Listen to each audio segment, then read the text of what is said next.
Hello, everyone, and welcome to our webinar about game development with Unreal Engine and Rider.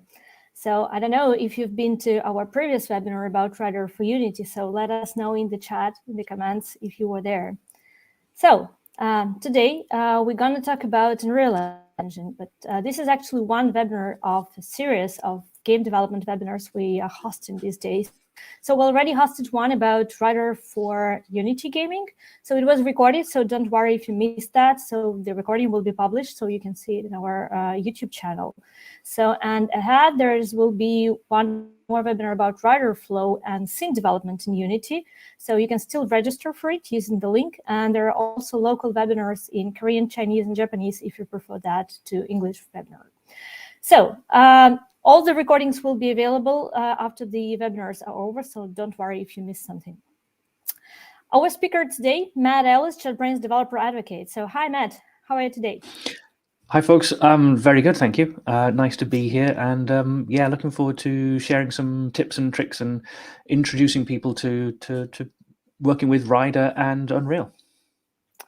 I actually have one maybe unsafe question to you because you did the webinar about Unity. So what is your personal preference in terms of game engine, Unity or Unreal Engine? Well, that's a tough question. Personally, I'd probably have to go with Unity because it was my first, and that's what you have to do. Okay. So I started to work with Unity first, and have then sort of branched out and doing some more in Unreal. And I'm still a little bit rusty with my C++, so it's still a bit tricky. Okay, thank you for your answer. So Matt will be using Rider to code today, and you can download a free trial on our site and give it a go for your project. So, and by the way, stay tuned till the end of the webinar because in the end we'll have a quiz and you can actually win a 1-year personal subscription to Rider. So agenda for today is very simple. So we have main part pre-recorded. But after that main part, we'll handle questions live. So if you have anything to ask, so just go on and ask in the chat. And after the webinar, we'll be just discussing your questions live. So the questions, you can ask them in the chat on YouTube or on Twitch. And so we'll try to answer as we go along. And we'll also try to answer in the Q&A after the main video played. So, and with that, I think we can start. So as I said, the video, like the whole webinar is recorded. So if you have to go or miss some part, don't worry, you will be able to see that later. And let's go. Hello, everyone. Thank you all for joining. My name is Matt, and today we're going to be talking about Rider for Unreal Engine. And I'm going to show you how Rider can help you turn your Unreal game ideas into reality by working great with your Unreal Engine projects. So what is Rider? Rider is an IDE. It's for working with your code, your C++ and your Unreal projects. It's been around for a little while. It works with C# as well in your Unity and Go.gamedev projects. But today we're going to concentrate on the C++ support it's got in there. Great features to help you work with your C++ projects and lots of Unreal Engine specific inspections and features as well. So we'll dive in and we'll have a look. But before we get started, we have to tell Unreal how we can use Rider. So I've got Unreal up and running here. If I just go straight to the preferences and select the source code item in the preferences there, we now get to choose what Unreal is going to use for its source code editor. We can just click the drop down here and we get several choices of what's installed already on my computer. And you can see I've got several different versions of Rider. And if I just want to select the latest version, I can click this one which says Rider. You'll notice it says uproject here, and this is because Rider can work with the Visual Studio generated code project files, or it can use the uproject files directly. This is great when you're working cross-platform. So if you want to work on a Mac or Linux, you can actually open the uproject files directly without having to have any Visual Studio files generated at all. You'll notice that today I'm working with Mac, but everything I'm going to show you works just the same with Windows. Okay, so that's nice and simple. We tell Unreal, excuse me, for what source code editor to use, and we're good to go. If we double click on a file now, it will open up in Rider itself. So let's switch over to Rider. And this is what you get when you open Rider. You can see that we've got a project view on the left-hand side showing us our game and also the engine source files. And I think before we go any further, it's probably worth pointing out that the first time you open a project with Rider for Unreal, Rider will index all of your code. It will build an index so to make it very easy to navigate around your code, to find items, to find inspections, and find issues with your code. And so it'll run through for a minute or so and index all of your code. But one thing we do straight up there is we notice that it is an Unreal project. And so we will index your game code first and then the engine code later. So as soon as the game code is finished, we'll show a little notification. You can get on with your working with your code, and we'll index the engine in the background. Once the index has been built the first time, then it is kept up to date incrementally. So only the small changes to files will need to be re-indexed, and you won't notice this going forward. Okay, so that's Rider all set up. One last little thing here is this nice little tool window. This little window in the toolbar up here is comes from a plugin called Easy Args, and that is very useful for adding extra arguments to your command lines when you want to run it there. You can just type these in here, and you also get nice command line completion as well. So I can set up a useful command line to run as I'm running my project. So that's a little plugin to Rider called Easy Args, which is very useful. Also, the first time when you open a project in Rider, Rider will install a Rider link. Well, it'll prompt you to install a plugin into your game called Rider Link. This is a useful plugin now, which will allow us to integrate deeply with the editor here. And I'll show you some of these useful features as we go through. But this will quickly install the plugin into your project. It'll compile it, and it will be available for the next time you run the editor. So we've got our game up and loaded into Rider. What are the things we can do here, and what makes it so useful? So obviously we've got our game listed in the project view here, and we can navigate around. We can click on items and open those up, and we get nice syntax highlighted files. But we can do a bit better than that. We've got an index built of the whole project, so I can use the keyboard shortcut Shift+Shift. So if I hit Shift twice, I get this search everywhere dialog. There's a lot of functionality in Rider, and there are two keyboard shortcuts you want to learn, two main keyboard shortcuts. This is the first one. If you use Shift+Shift, you can get to anywhere in your code. So you use Shift+Shift, you get this search everywhere dialog, and then you can just start typing. So if I just start typing for player, it will filter everything down by the word player. And this will search for files, it will search for classes, it will also search for symbols. So you can see here I've got my CPP and H files. Oops, I didn't actually want to navigate there. But you've also got symbols as well. So I can see the symbols here. So I've got a player field, which is being used in level sequence director.h. And also I've got symbols from an enum type there as well. And I can very quickly navigate around. And you can see the project view on the left now is automatically jumping to the files that I want. Let's close that down because we don't need that anymore. So Shift+Shift is great. I can just start typing shooter, player, controller. I don't have to type the whole word. It will find things for me.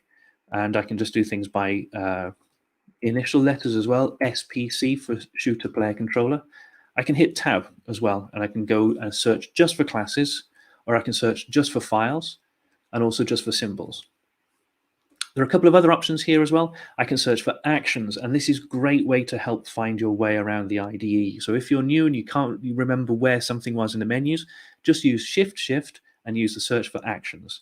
So if I want to search for highlight, for example, I can move to different highlighted items, and I can even go to the preferences for the highlighting.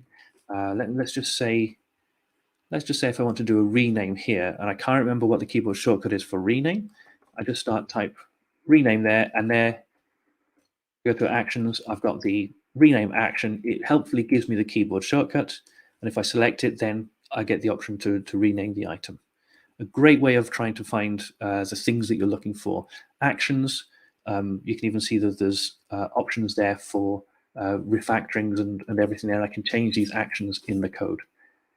If you want to search for text, you can also use the text tab here to find text. Okay, so lots of great navigation functionality around. Let's jump to shooter character movement.cpp. So once you are in your code, there's lots of things you can do. We've got the usual sort of features that you'd expect. I can just start typing and I'm going to get code completion. And again, I don't have to type everything perfectly. I can use the initial letters like SCO for shooter character owner, and that will complete for me. But we do lots of nice things here as well. So if I can't remember whether I need to access my members here with a dot or with an arrow, I can just use either one and it will fix it up for me. So if I use dot, it'll give me the code completion list, but it will fix it then up to use the arrow operator instead. So of course I can look at all of the items that I've got in my completion list, so I can choose whichever thing is there and I can just start typing and it will narrow those down and I can select. So lots of great code completion features going on there. Another thing which is really nice that Rider has for code completion, again, it's all about making you a little bit faster and a little bit more productive with your environment. As you can see, I've got a couple of include statements already in use here. But if in my code I want to use something like f instant weapon data, you can see in the completion, it says that it's being declared in a different header. And if I select that now, not only will it complete the item for me, but it tells me, gives me a little pop-up saying that the shooter weapon instant.h file has been included for me. So it's very smart. Because we built this index of your entire project and the entire game engine, we can use that to suggest types which aren't even included in the file yet and automatically include them for you. So the other useful keyboard shortcut that we have to show is Alt+Enter. And you can notice now that there are some underlines going on here, which showing you that there are some inspections and that Rider has found something that can be modified for you, and it's giving you an indication that there's something you can do here. And if we hover over this indicator here, this highlight, we get to see that the variable can be moved to an if statement, and I can use Alt and Enter. This is my second keyboard shortcut. So Shift+Shift can navigate me to anywhere. Alt+Enter is about doing things when you get there. And Alt+Enter can fix up these inspections for me, and it can do things like move the variable to an if statement. And Rider can then very quickly rewrite that code and fix it up so that your code is working a lot nicer. And we've got thousands of these inspections. They will look for all different sorts of things to do with your C++ code. Look for potential null references or errors or mistakes that are going on there, and also things like syntax errors and style issues as well. So another thing you can do with the Alt+Enter menu is that there's another way. If you use it just anywhere, even when there isn't a highlight, then you get a couple of options: navigate to, refactor this, inspect, and generate code. And all of these allow you to do very useful things. So for example, I can refactor, and here I can inline a variable or rename. So if I wanted to very quickly rename a variable, you can see that it's now updated the variable everywhere it's being used in this file there. So that's a very quick and safe way of using it. If I had shooter character owner used somewhere else in this file, which didn't relate to this symbol, then it would not be changed. So this is more accurate than a simple find and replace with text. Let's just undo that, put that back to normal. Other items that we've got here are things like navigate to. And Rider has a load of useful navigations to allow you to go and find where your code is being used, where it's defined, where it's declared, and all sorts of things. So for example, from here, let's go down here to this one.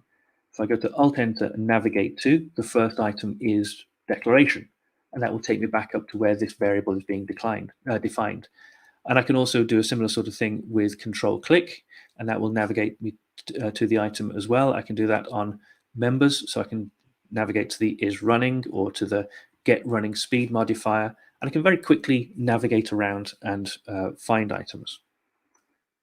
Another thing that's useful in my navigate to menu is this find usages, and this will show me everywhere that this symbol is being used across the project. This is a local variable, so it's only being used in this file, but you can see I can click through and I can see where it's being used.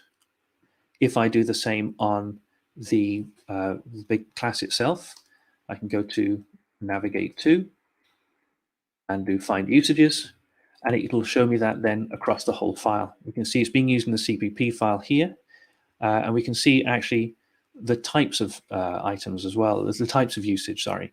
We can see we've got nested symbol definitions there, new instant creation, and I'm going to come back to this one, and then template arguments as well. You can see, so you can see how it's being used as well as where it's being used.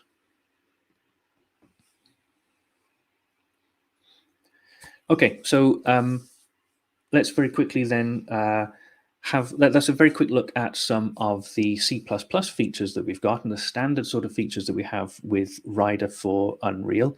Let's have a look at some Unreal specific features. So we've got a lot of these inspections, which will give you the highlights in your code and the Alt+Enter to fix it all up. But we've got a whole bunch of things which are very Unreal specific there as well.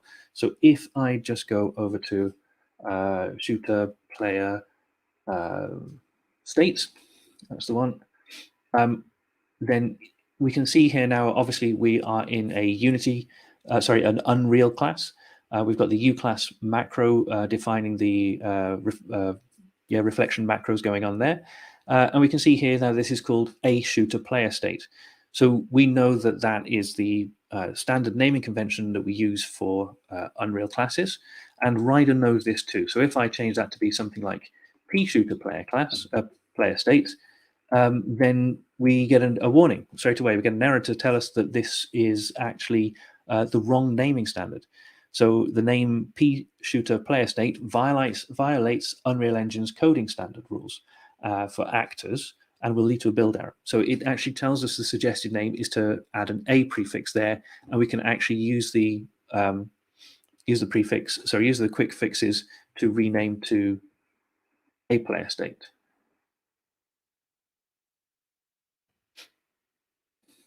And we can do a similar sort of feature for object-based items as well.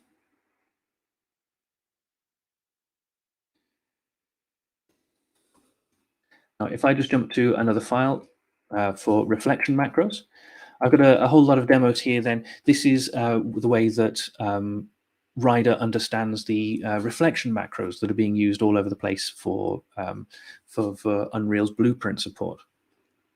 And we can see we've got lots of help items there for not just the macro there, but for also the values that are being used inside the macros for the keys. So I can put the cursor on config and press F1, and it'll show me a little quick documentation tooltip, which explains what's going on there. I can do the same then for experimental. I'll also get completion of the items as I start typing there, so I can find all sorts of things. I can find optional, and I can add those in. And as I'm typing that, let me just do that again. If I hover there for a second, we'll get the documentation as part of the code completion. And let's just delete that. And if we go a little bit further down, we've got more understanding of what's going on here as well. So we get completion and documentation for items in the U property and U function macros as well. And so we can see the items that are being used there. And again, I can do code completion here, and I get the completion and the quick fixes. I want those back up. And in fact, things like if you're using U function, but you don't actually have it applied to anything, then it's going to be redundant, and Rider will gray it out and then tell me that it doesn't actually declare anything. So I can use Alt+Enter again. So again, Alt+Enter being my very important keyboard shortcut for doing things. And Alt+Enter will allow me to remove the document, remove the declaration, and will tidy up my code for me.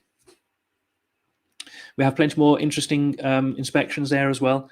So if you are trying to use a struct, but you've got a class, then Rider will tell you that the macro is wrong there. It must be declared on a class. And all of these things are very useful because they tell you the errors before you actually run them. And so it's giving you the errors in the editor before you run, and it'll speed things up there, and it gives you a better feedback loop, a better build debug cycle, so that you spend less time fixing errors because they're happening and being told about it as you're typing. And so we've got a few more useful things in there, including templates for creating a new U class. So I can create a new class and give it a new base object, base definition there, and very quickly generate items for me there. Yep, and it's telling me that my naming standard is incorrect in this case, and that I should actually be using UF macros. Okay, so let's just delete that, and let's move on to a different file, because not only do we understand about the reflection macros, but we'll also run the Unreal header tool over your files as you type as well. So we will make sure that Unreal header tool is just working on the file that you're working on, and as it runs, it will look for errors, and we will report those directly in the editor. So for example, here I've got a property here of health, and I say that there's a blueprint getter for it, but I haven't defined that function. So there is no get health function. And so then the Unreal header tool will report that, and we will then show that in the editor. Again, this happens before you try and compile. So this is a compile time error as you are typing. And of course, if I then create my get health function, the error to say that it is missing goes away. But now I'm saying that I've got a replicated function, but it's got a return value. So again, Unreal header tool giving you useful information before you actually compile. We have a couple more of these. Things like blueprint assignable, only allowed on multicast delegate properties. So again, giving you the chance to fix this error before you start compiling. Let's just see.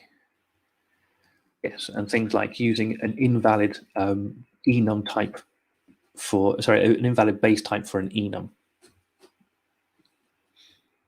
Again, the idea of this is just to make you faster to work with the code that you've got without having to compile first. Okay, one more demo file we've got here. Rider really understands how you work with RPC functions as well, so your remote procedure call functions. And we will provide help. We understand that there are related functions and how they relate then to the macros as well. So, for example, if we've got a function here called client game started, we then get a warning to say that the implementation method isn't actually, implementation function isn't actually implemented, and I can right click and do generate definition. We'll jump into the related CPP file, and it will create the implementation for me. I can very quickly use this gutter icon here to jump between the two.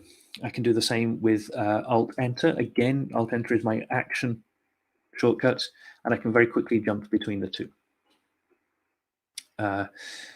We've got a similar feature here then for if we've got validation as well. We can say that the implementation function is missing, as is the validate. And if I do generate on there, I end up with two new functions generated for me. Let's just delete these, comment those again so we don't have errors later. Now, if we do a similar thing here, now we've got an implementation method declared inline here. So we then tell us now we've got a validate method missing, and that will generate it for us here. One thing which is nice is once we've got a validate and implementation method function, if I click the button to navigate between the definition and the declaration, I actually get to see that there are multiple methods that I can jump to. So I can jump to not just the implementation of the method, but I can jump to the validate method, and I can jump to the, let's just go to, where is it there, to the related functions as well. Just comment these out so we don't get build errors later. Other really cool integration points we've got with Unreal is around blueprints as well. So blueprints are a very important part of your Unreal Engine project, but we often find that the data in those blueprints is hidden away. So you have to have Unreal Engine running to be able to see what the values are in the editor, and yet you've got your code in your IDE, and there's no relation between the two. So you've got things that are very different. Rider indexes not just the code of your project, but also the blueprints as well. So we get to see where your code is being used inside blueprints, and also what values are being used as part of those blueprints. So if I just go to a class, a shooter pickup, now you'll notice that so we've got the uClass macro here, so we're defining that it's going to be a blueprint class, but we can notice that we've got this link drawn on the editor surface here, telling us that we've got 3 derived blueprint classes. And if I click this, we actually get to see what those classes are. We can see we've got pickup ammo launcher, pickup ammo gun, and pickup health. These are all blueprint implemented classes. So they're not C++ classes, which are derived from this class, but they're all blueprint defined. And if I click on this, because we've got the integration with Unreal, I just have to swap back. Because we've got the integration with Unreal from that Rider Link project plugin that I mentioned at the start, then Rider can tell the Unity editor to open the blueprint editor for this particular blueprint. So we've got the pickup ammo launcher here, and we can see now that the parent class is shooter pickup ammo that we've already got open. And if I jump back here and I click on my item again, I could go to the pickup health item, and if we go here, then we can see that Unreal has opened the pickup health editor for me as well. Now we can do this items here. So if we do find usages on my items, we can also see, not find usages, sorry. If I go to navigate to and find derived symbols, then we get to see that these items, pickup ammo gun and ammo launcher, are blueprint items. These are shown as derived classes. We've also got some C++ classes as well. So we've got the ability within Rider to go up and down the C++ class hierarchy, but we'll also show you blueprint information there as well. So this is a great way of knowing where your classes are being used as part of blueprint code. If we go down a little bit further, we've got some fields and some properties which are being used by blueprints as well. So for example, we've got respawn time down here, which is a property.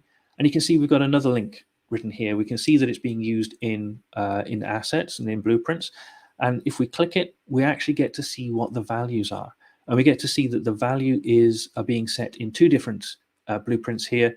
The part of ammo launcher.uasset and pickup ammo gun.uasset, and we can actually see what the values are as well. We can see that it's being set to 20 in ammo launcher, and it's being set to 5 in ammo gun. So this is brilliant. This is a really cool way of seeing not just where your code is being used, but how your code is being used inside blueprints. So it's joining up the code that you've got in your project with the data that is stored inside the Unreal Engine project.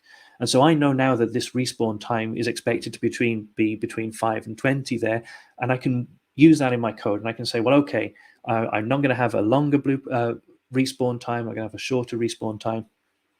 I can see what values are to be useful there. I can do similar sort of things. We're looking at the sound cues there, and I can see what values are being used, which is useful. The particle system is not being changed in any assets in that one, but if I click this one, I get to see the different particle systems that are being used in my in my blueprints. So it's a great way of bringing that data into Rider, and again making you stopping you having to go into the Unreal editor to be able to see this information. You can find it straight away on the within the Rider IDE. Other useful things which we've got, which integrate nicely with Blueprint, with Unreal, is if I click down here, I've got an Unreal tool window, and this is an editor log, which is nice. I've got all the log values that are in my editor. So if I just go over here and I go to my output log, we can see I've got lots of useful information being shown in the log here as I'm working. This is being replicated and shown in the Rider tool window as well. And we've got some syntax highlighting for different values. So if it's a warning, we highlight that for you. And if it's got a name on there, we can click on it and open up the file. And we've got the same thing with method names and function names and classes. So if I click on this request level, we can see that it's opened up in the editor then. So it's very good. It's a great way then of using the information that's being shown in the Unreal editor, but using that in the IDE where I can get to the code that is useful. And of course, I can filter things down. I can hide my messages. I can hide my warnings and only show errors. Make sure I can see my messages. I can also filter down by different categories as well. So there's a lot of useful information that is being shown in the log that I can actually use as part of my IDE. And the other useful features we've got are in the play controls up at the top here. So you can see we've got a button here for play, and I can flick into play mode if I click that and swap back to my editor. Then we can see I'm now in play mode, and I can also jump back, put it into pause mode, or come out of play mode again as well. Got another drop down here where we can look at the number of players. So if I want to change my play mode settings, I can do that. All the different spawn options and so on, running the dedicated server and all that kind of useful information. If I want to build a project, I've got a button there to build, and I've got a drop down here as well then to show me my different configurations and targets and so on. If I want to, I can bring that up onto the toolbar as well, or I can collapse it down to be a little bit neater. And up at the top right here, then we've got an indicator to show us that I'm running the shooter game already, and we can see that it's currently running, and I can hit the button then to stop the editor as well. So this will now close the editor for me so that we can have a look at debugging. So I was running the game there, and I could just click the run button again to start running, or I can click the debug button then to start debugging.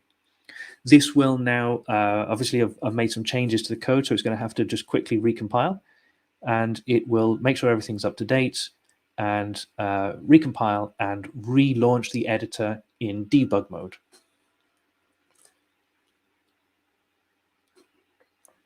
Okay, so while that is just rebuilding and loading up, let's jump to a shooter pickup. We'll put a breakpoint in place. Actually, I want the CPP, don't I? Shooter pickup.cpp.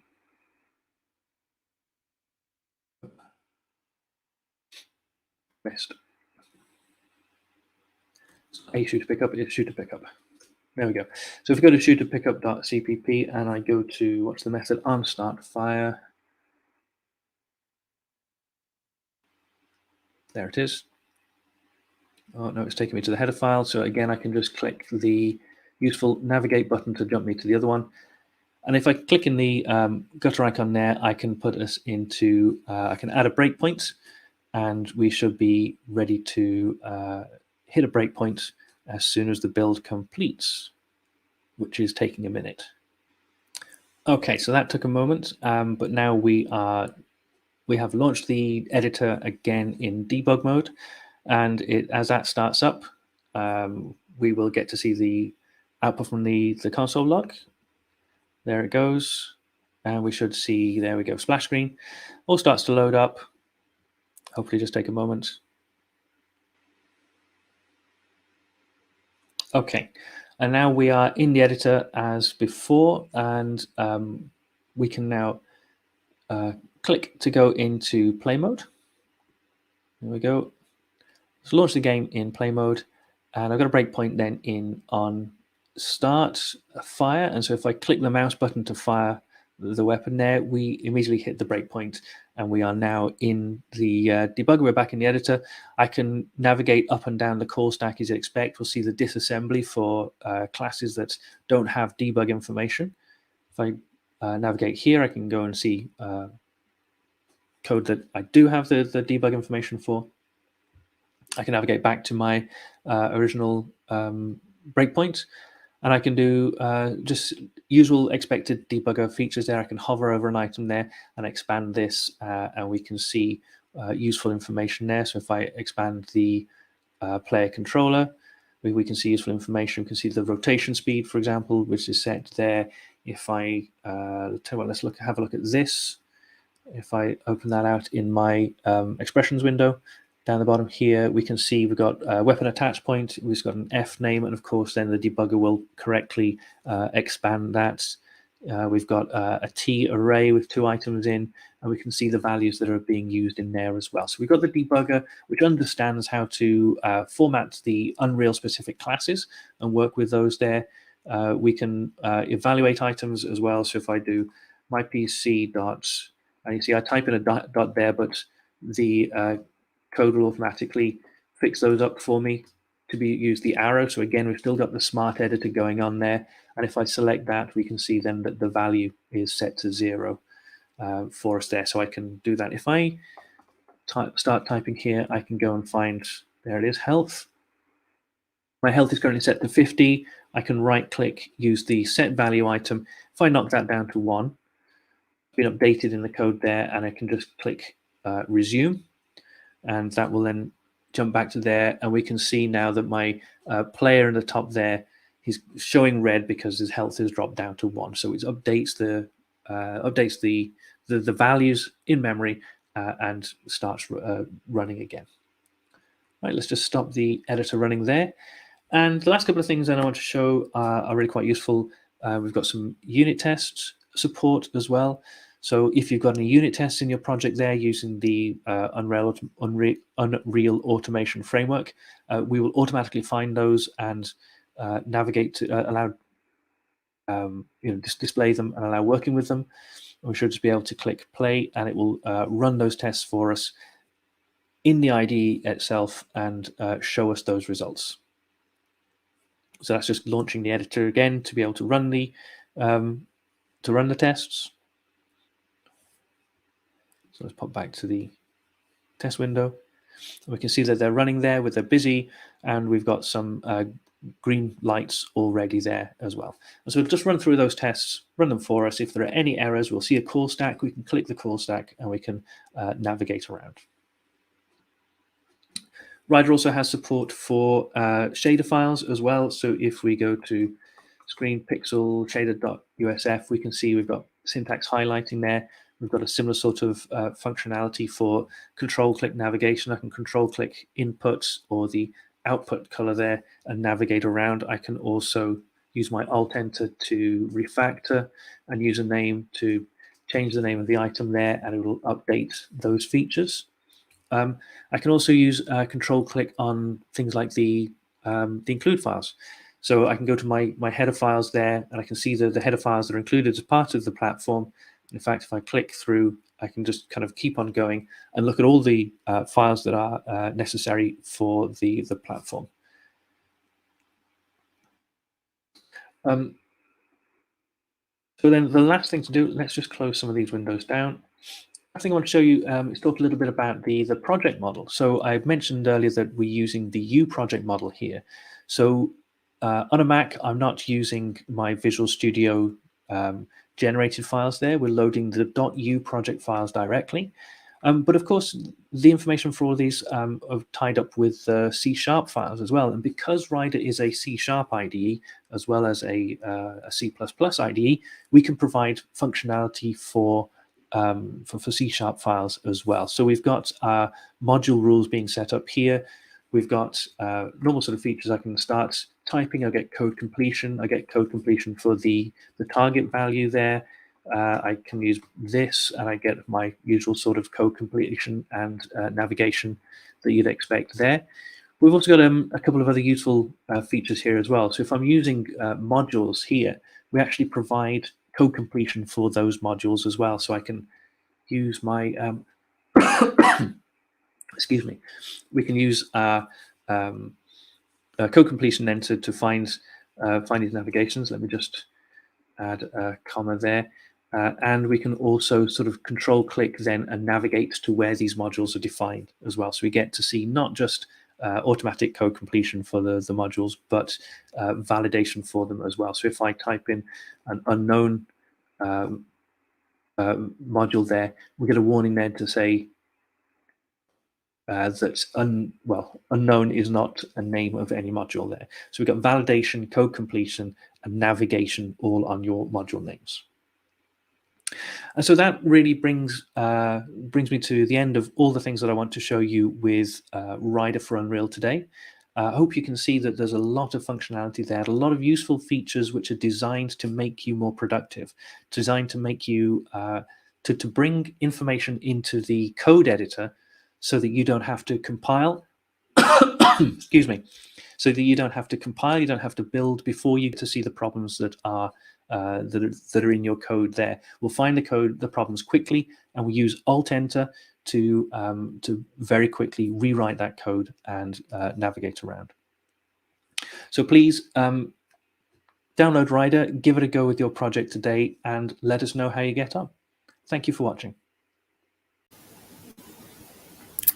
Thank you, Matt, for doing the presentation, and thank you everyone for watching. So I think we got many interesting questions during this while the recording was running, and also some interesting even feature requests, which we have to consider for the future. So thank you for that.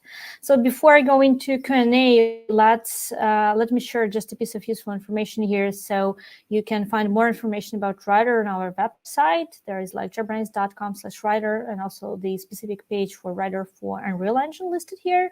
And also you can check out various blog posts in our blog and follow us on Twitter and watch more videos on our channel at JetBrains TV at youtube.com. So, and now let's go to the questions. I would like to start with maybe some more general ones. So Matt, you were showing this fantastic Unreal Engine support in Rider. So maybe you can share what's new with Unreal Engine support in the recent versions, and what are the plans for the next version? Yeah, sure, absolutely. So this video was actually recorded a little bit before we released the last version in December, and so there's been a few more features added since then. So, for example, we can attach to the Unreal editor very, very quickly, you know, with just a single click, and we can we've updated the way that Code Vision works with the blueprints, so you can see a count of the usages of functions in blueprints, which is really useful. So you get to know whether this U function is actually being used in a blueprint or not, and how many times it's being, whether it's a popular one or not. And a really cool feature as well is rename with core redirects as well. So if you rename a function, we'll actually add a redirect into the ini files so that the engine will apply that as it's reading old serialized data, existing serialized data. So even though the name has changed, the serialized data will still work because the engine sort of fixes it up as it goes along. A couple of other useful things as well. So like generate GUID, we can generate a GUID for you now in Unreal format, which is very useful. So you've got a bunch of different formats you can use there, and Unreal standard format is now one of those, which is useful, and also some more improvements to the uproject support as well, which is a really cool way of working with the project files that Unreal itself uses. As for the roadmap, we've got a couple of things that we're sharing so far. Firstly, we want to sort of improve the experience with larger VCX proj files. They can get very, very large, and loading those, we want to improve performance of loading, and also when you add an item as well, where we have to sort of modify a lot of the file there. We want to sort of try and improve some of the responsiveness around that. What else we got? More improvements and bug fixes around the plugins, the Unreal Link and Rider Link plugins, which allow us to communicate between Rider and Unreal. We want to sort of fix a number of issues there with sort of installation and maintenance of that. and a bunch of other things as well, which we're not quite ready to talk about yet. So we want to keep a few things to surprise you with. Okay, maybe like since we were talking about the plans, so are there any plans for Rider being able to debug on the consoles like Xbox, for example? Yeah, this is something we would absolutely love to support. It's something that requires a bunch of cooperation from the console vendors, and that can be a little tricky at times to get a hold of. And one of the best ways we can do that is through customer requests. So we know that the console manufacturers respond well to requests from the customers. So if you want to see more support for consoles in Rider, please talk to your representatives, to your contacts with the different vendors, and let them know. And the more people who tell the vendors that, the more chance we've got of getting access to the development kits to be able to support this. It's something we'd love to be able to do. Yeah, I would just join Matt here. So if you are interested in that, just reach out to console vendors, and that really helps us. Mm-hmm. Okay, so you were talking a bit about the Rider Link and Unreal Link plugins, and we got a question during the registration process about the Rider Link. So, and it was like, why Rider Link compiled every time the code is compiled? How can I avoid that, and how it actually should be? So maybe it's an issue. So how can you comment on that, probably? Well, yeah. So the plugin shouldn't really be compiling all of the time. However, if you do change configurations, then you can change the configuration for the plugin as well, and that can cause a recompile.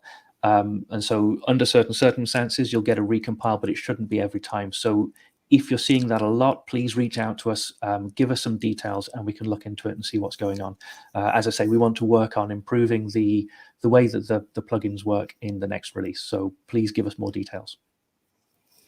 Yeah, thank you. There was also some general question in the chat while the video was playing about like if Rider is only for C++. So maybe you can give a scope to us here.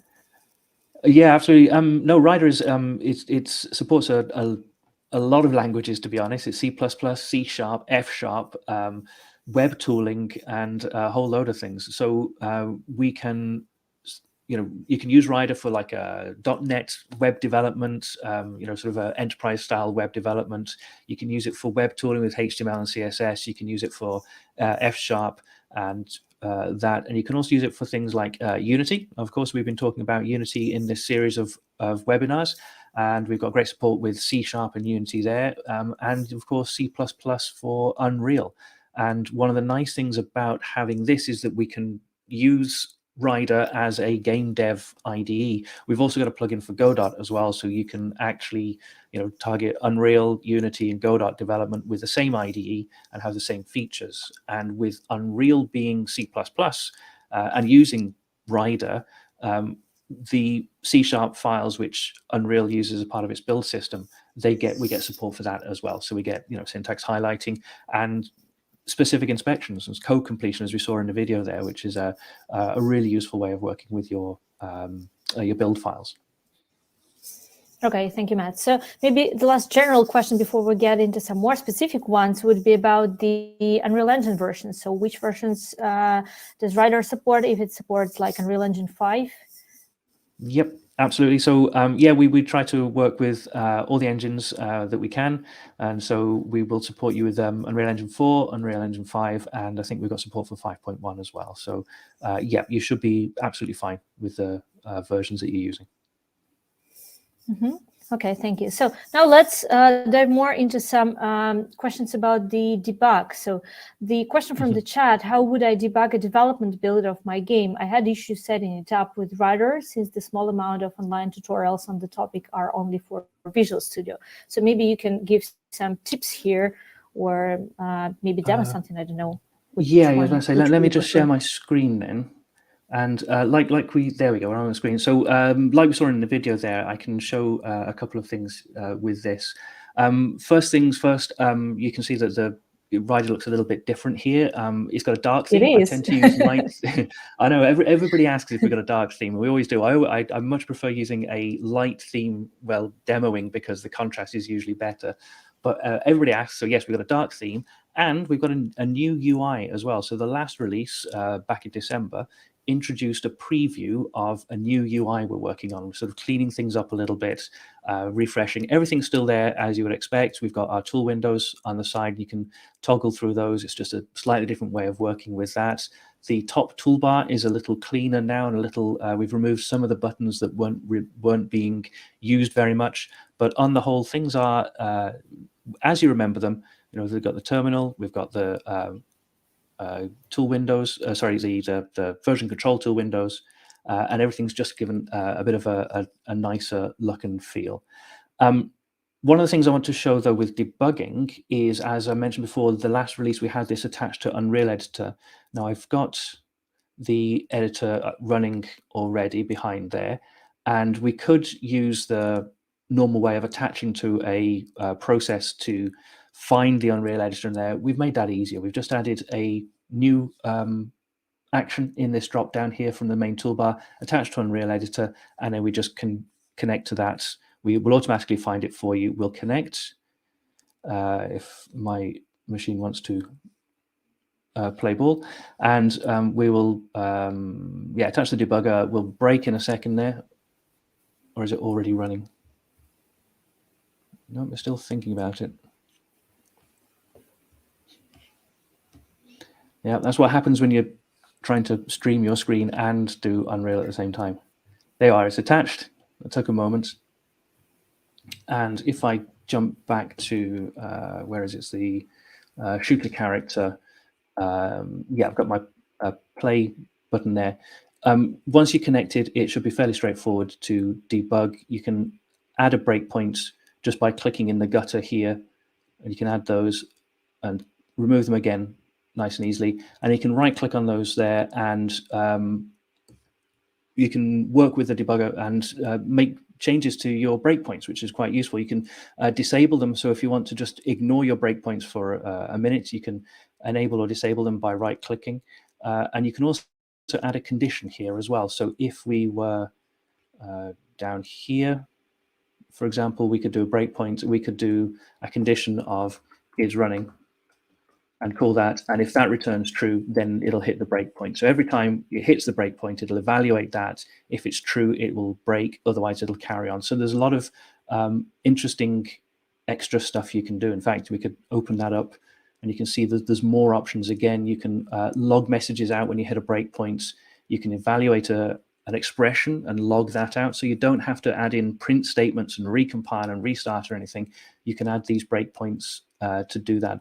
And in fact, when you're doing that, if you're logging something, you might want to suspend execution as well. And that means that your code doesn't break at a breakpoint, but it'll still hit it, it'll evaluate, it'll log, and it'll carry straight on again for you.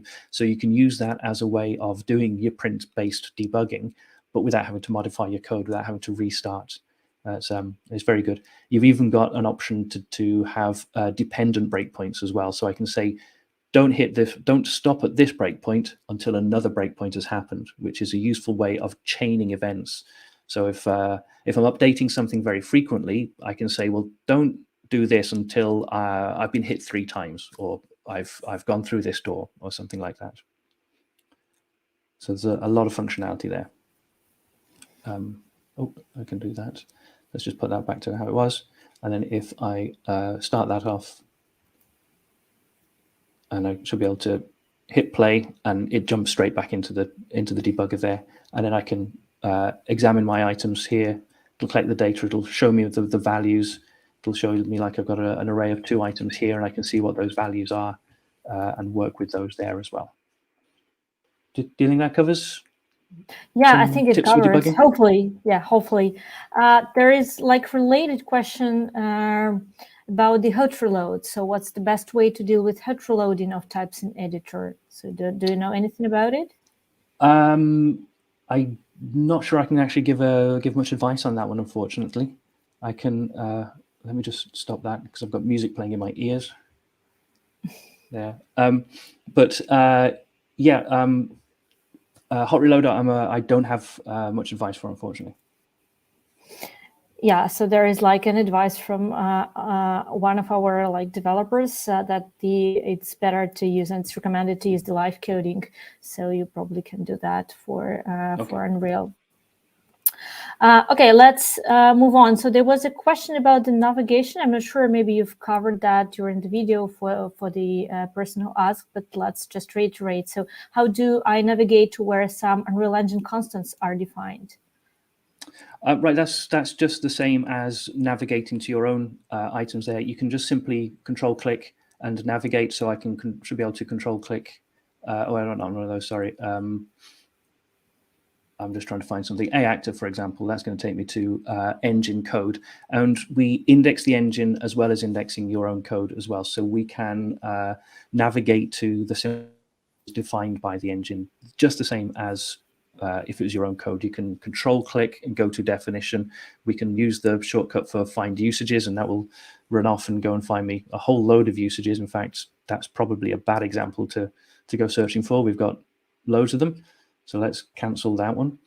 But we can then use that to sort of very quickly navigate around and look at all the stuff that's in the engine, as well as the stuff that's in your project. So important to point out as well that when we index the engine, we will do that the first time the project is opened, but we index your project first, and the rest of the engine gets indexed in the background, and you're free to carry on working with your project at that point. It's just that you won't be able to navigate to engine code at that point. Once it's all been indexed, it's cached, it's stored on disk, and we shouldn't need to re-index it again because we've already got it stored in our indexes. And we can then sort of incrementally keep things up to date rather than having to re-index stuff. Mm-hmm. Thank you. Actually, in the chat, we're discussing quite an interesting feature request, about generating some specific code for Unreal Engine. And while we're there, we actually were discussing also the live templates. So maybe you can shed some light on what live templates are in Rider, so that everyone kind of understands our discussion there in the chat. Yeah, absolutely. So live templates, let me just go. So live templates, you want to go into the settings.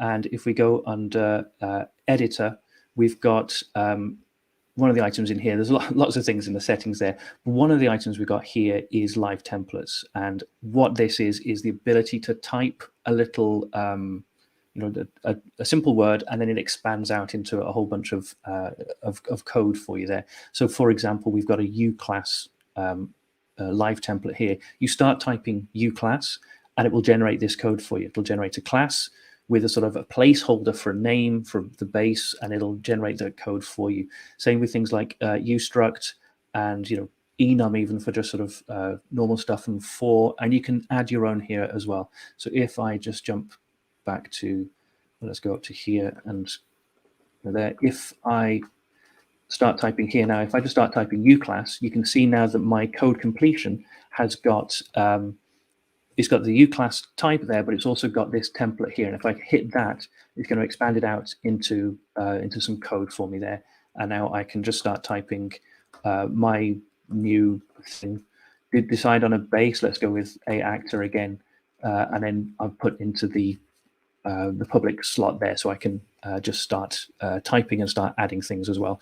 And you can just very easily add your own. You can base it on one which is already there, so I can modify this one. So if I wanted to add in a uClass, something into uClass, I can say, something cool.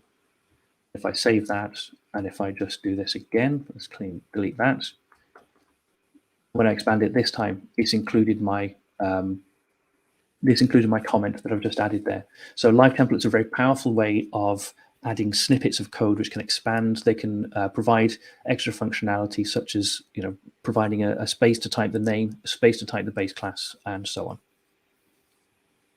Yeah, so generally, like the question asked specifically in the chat might take our further thinking. So we might consider some interesting features out of that. But generally, yeah, the live templates are quite a powerful way to create some custom snippets and use them later.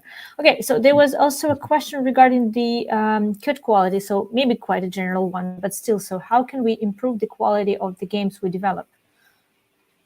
Right, yeah. So there's a number of ways that Rider can help there. First of all, we've run all these inspections over your code, and we can find lots of different issues there. There's all sorts of issues which are sort of C++ related rather than Unreal related. But we can recognize these issues. I mean, for example, with the U functions, we can see that when you generated those, you can see that there's a piece missing. There's the implementation is missing, or the validation function is missing, and very quickly generate those for you. And we can do that to sort of prevent you having problems before you build, before you switch back to the editor, and so on. But there's also more sort of subtle issues as well, which we can find, using the wrong metadata here and there, and so on. And also, of course, testing. We can recognize when there are tests being used in your project. We'll pull those out. We'll highlight those in the editor. You can click on the gutter icon, run those tests, and we will run them and make sure they're running. So it makes it easier to run tests, because it's right there in the editor with you. When if those tests fail, we give you the call stack and everything. You can click that and navigate around and very quickly find the problem and fix it, hopefully. Yeah, thank you. Also, there was some clarification to the questions asked before regarding the debugging and the dev builds, but I think we handled it in the chat. So generally, as Alex answered, you can actually debug any any exe file if you have the debug symbols for it and if the platform is supported. Mm-hmm. So as we said before, like the debugging on the consoles is not it's not supported yet, yeah. But generally, yeah, if we have the debug symbols, we can do that. Okay, so maybe you can also share with us the config requirements for the development machine to work productively. Yeah, sure. So we've got system requirements for Rider. Let me just see. I've got that written down. Fairly general ones there. I think we recommend it's 4 gigabytes of memory and 2.5 gigabytes of free disk space. But of course, Unreal is quite it's a resource-intensive application, and of course, the apps you're going to be building there are you're going to be wanting to using the most powerful machine you can. So the more the better, basically. If you can have a more powerful machine, then you're going to get a better experience with Unreal as well as with Rider. So Rider itself will work fine with your sort of 2 gigabytes, but during that indexing period, we're going to be looking at every single file in the project. And so during that indexing period, we can use a lot of memory. And of course, being a 64-bit process, we've got all of that memory which accessible to us. So we can use the memory that's available on your system. But then once we've got it indexed, everything is nice and sort of it's already saved to disk, and we don't need to sort of recalculate all of this stuff. So yeah, we should be able to work with a decent machine. I've got a MacBook Pro which I'm using here, and it's working nicely. Yeah, but of course, the more powerful the machine, the better for many reasons, really. Yeah. Thank you, Matt. So I think we'll wrap up the Q&A session right now. So we'll actually use some questions in our blog posts dedicated to the webinar. So if you missed some answers, so you can find it there later. So, and let's go to the quiz. So it's a quiz time. It's always fun to have some quiz. So if you're still with us, so the quiz is very simple. I will ask you a very I would say it's not quite simple, but a nice question. And the first person to answer actually grabs a free 1-year Rider license from us. So just share your answer in YouTube, and we'll see who is the first to answer quickly. So just share the answer in the comments. And so the question is, on what game did ID Software start using version control? That's a scary question, I gotta say. Yeah, we use version control all the time now, and so the idea that you actually can release big games without source control makes me nervous. Yeah. So let's just we'll wait for some time, because we have some delays with YouTube. So we'll wait for the correct answer here. I'm just wondering, maybe who played that game? A lot of people played that game. Yeah. Yeah, I kind of see the answer, but maybe I want some more specific answer. to get the full name for the game.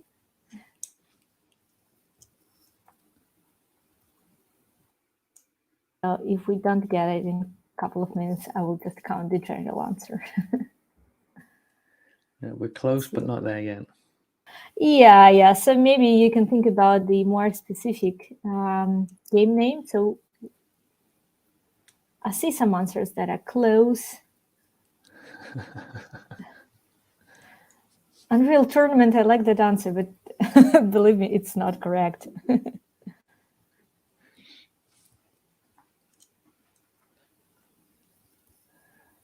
It's interesting guesses. I mean, like we're just adding numbers, the versions to the specific game names. That's the right direction, to be honest. Yeah, it might be a weird question, but it's an interesting question because I would consider that everyone is using the version control, but it was not true previously. So yeah, I think we can count the answers. I think I've seen the more or less the closest answer. So yeah, DLK, so said the Quake free.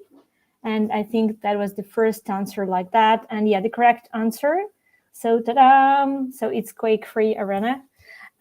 So please do contact me via the email you see right now on the screen. So anastasia.kazakova@jetbrains.com, and I will get your license to you delivered. Yeah, so that's it for today. So hopefully you had some fun with the quiz. And thank you for joining us, and see you soon at our next game development webinar and other events. Thank you. Thank you very much, folks. Yeah, bye.